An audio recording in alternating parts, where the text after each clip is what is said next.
Hello student, स्वागत है आपका। जय हिंद, वंदे मातरम। जल्दी से आप अपनी नोटबुक और पेन लेकर तैयार हो जाएं। जो आपको बताया जाए आप वो लिख लीजिए और उसे तैयार करें, जिससे कि आपके परीक्षा में अच्छे अंक आ सकें। और अपने दोस्तों को शेयर कर दीजिए, जिससे कि उन्हें भी फ़ायदा मिल सके। तो आइए स्टार्ट करते हैं आज का नया टॉपिक, बायोलॉजी। पराग नली का बीजांड में प्रवेश, मतलब पराग नली कैसे बीजांड में प्रवेश करता है, ये चीज़ सीखेंगे आज हम लोग। ठीक है, तो देखिए, पराग नली वर्तिका से होती हुई शीघ्र ही बीजांड द्वार के समीप, ठीक है, बीजांड द्वार के समीप पहुंच जाती है। अब जनन कोशिका दो भागों में बट जाता है।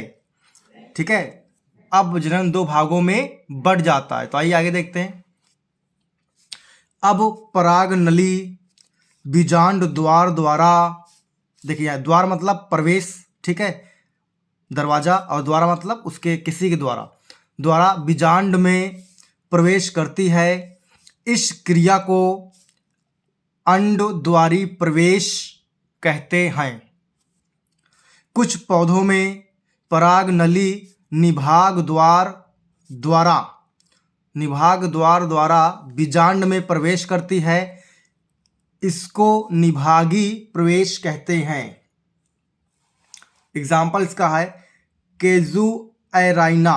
क्या नाम बच्चों? केजू एराइना। आगे देखेंगे दूसरा टॉपिक, उसी का दो भाग है ना, तो पहला भाग ये हो गया, दूसरा भाग आपका ये है। कभी कभी पराग नलिका या पराग नली बीजांड के अध्यावरण को तोड़कर, मतलब उसके ऊपर की परत को तोड़कर प्रवेश कर जाती है। ठीक है, इससे क्या बोला गया? अध्यावरण को तोड़कर प्रवेश करती है। इसे मध्य भागी प्रवेश कहते हैं। इसे क्या बोलते हैं? मध्य भागी प्रवेश कहते हैं। तो आइए इसका एग्जाम्पल देखते हैं। इसका एग्जाम्पल है कुकुरबिटा या कहीं कहीं लिखा रहेगा आपका कुकुरबिटेसी। मैं लिख भी देता हूं, कुकुरबिटेसी।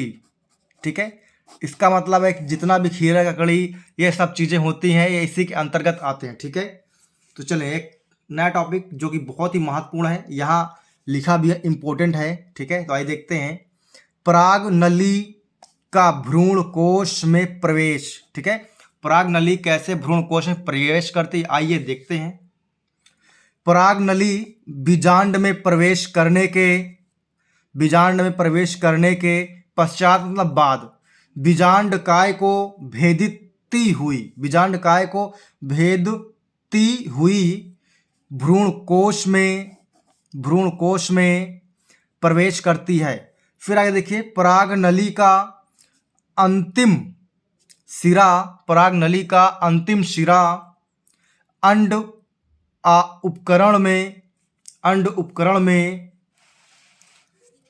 एक सहायक कोशिका और अंड कोशिका के बीच से होकर भ्रूण कोश में प्रवेश करता है। ठीक है, चलिए नया टॉपिक है आपका, ये भी आपका इंपॉर्टेंट है बच्चों। नर युग्मकों का स्वतंत्र होना, मतलब नर युग्मक आपको कैसे स्वतंत्र होकर चलता है, कैसे प्रवेश करता है, ये चीजें देखना है। तो आइए देखते हैं। पराग नली के अग्र सिरे पर दो छिद्र बन जाते हैं तथा प्रत्येक छिद्र में एक नर युग्मक स्वतंत्र होता है। मतलब जैसे ये दो नर युग्मक हैं तो दो छिद्र बन जाते हैं आगे चल के, और इसमें से एक स्वतंत्र होता है और दूसरा अस्वतंत्र होता है। ठीक है, पहला पॉइंट में यही बताया गया आपको।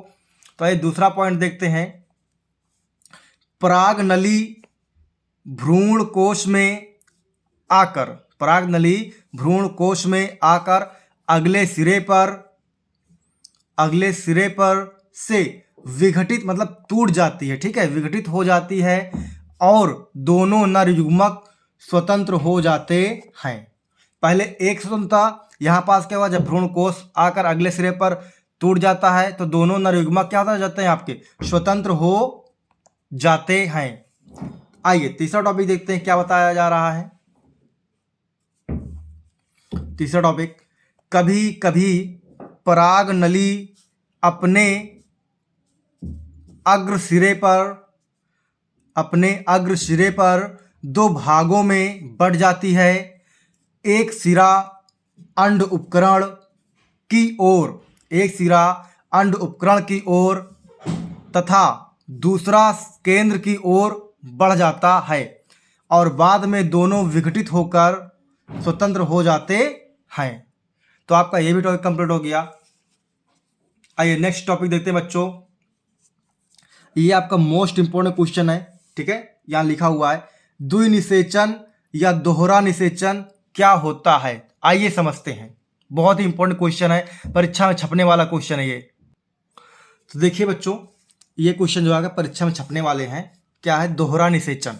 देखिए, भ्रूण कोश में पहुंचकर पराग नलिका फटने से नर युग्मक मुक्त हो जाते हैं।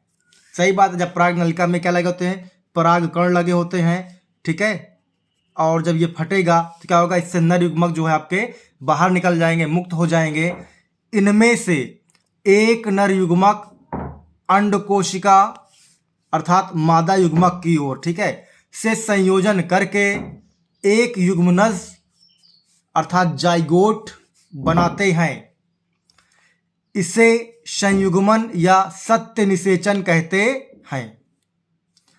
दूसरा नर युग्मक केंद्रों के साथ मिलकर एक त्रिगुणित केंद्रक बना लेता है, जिसे प्राथमिक भ्रूण कोश कहते हैं। इस क्रिया को त्रिसमेकन कहते हैं, ठीक है, इस क्रिया को त्रिसमेकन कहते हैं। इस प्रकार दोनों ही युग्मक निषेचन में भाग लेते हैं। इसे द्विनिषेचन कहा जाता है। तो आगे देखिए, युग्मनज अर्थात जाइगोट से भ्रूण तथा प्राथमिक भ्रूण कोश केंद्रक से भ्रूण कोश बनता है। इसका कहने का मतलब है कि आपका जो युग्मनज होता है, आपका जो ये युग्मनज है, इससे भी भ्रूण और प्राथमिक भ्रूण से भी क्या बनता है, भ्रूण कोश बनता है। आइए आज का लास्ट टॉपिक देखते हैं, क्या है वो आपका द्विनिषेचन का महत्व, ठीक है। क्या बच्चों, यह है आज आपका द्विनिषेचन का महत्व, क्या इंपॉर्टेंस है डबल फर्टिलाइजेशन का। तो आइए देखते हैं।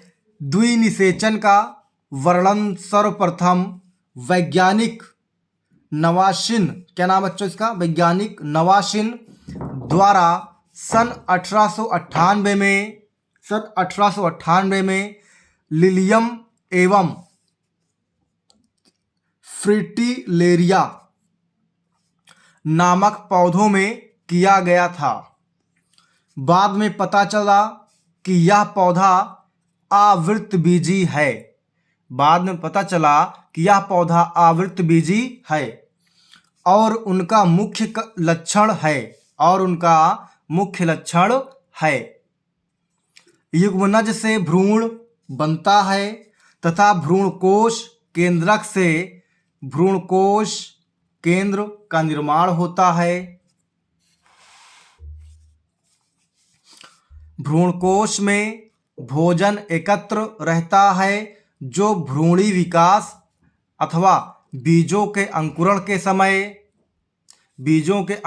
समय प्रयुक्त अर्थात काम आता है और इनसे अच्छे स्वस्थ बीज बनते हैं, ठीक है। फिर आगे देखिए, जिन पौधों में संयुग्मन के साथ साथ त्रिसमेकन नहीं होता है उनसे अविकसित भ्रूण वाले बीज अथवा भ्रूण हीन बीज बनते हैं। मतलब ये कह रहा है कि जिसमें त्रिशमेकन क्रिया नहीं होती है उनमें भ्रूण कैसा बनता है? उनमें जो है भ्रूण अविकसित होता है। कैसा होता है बच्चों? अविकसित होता है, या फिर होता ही नहीं। ठीक है, या तो होता ही नहीं है या फिर अविकसित बनता है या अल्प विकसित बनता है। ठीक है, तो ऐसे ही वीडियो को देखने के लिए प्यारे बच्चों आप चैनल को सब्सक्राइब करें, लाइक करें, अपने दोस्तों को शेयर करें, जिससे कि उन्हें भी फ्री ऑफ कॉस्ट अच्छी एजुकेशन मिल सके और अच्छे मार्क्स प्राप्त कर सकें। नेक्स्ट वीडियो में नया टॉपिक मिलेगा। जय हिंद, वंदे मातरम, जय भारत।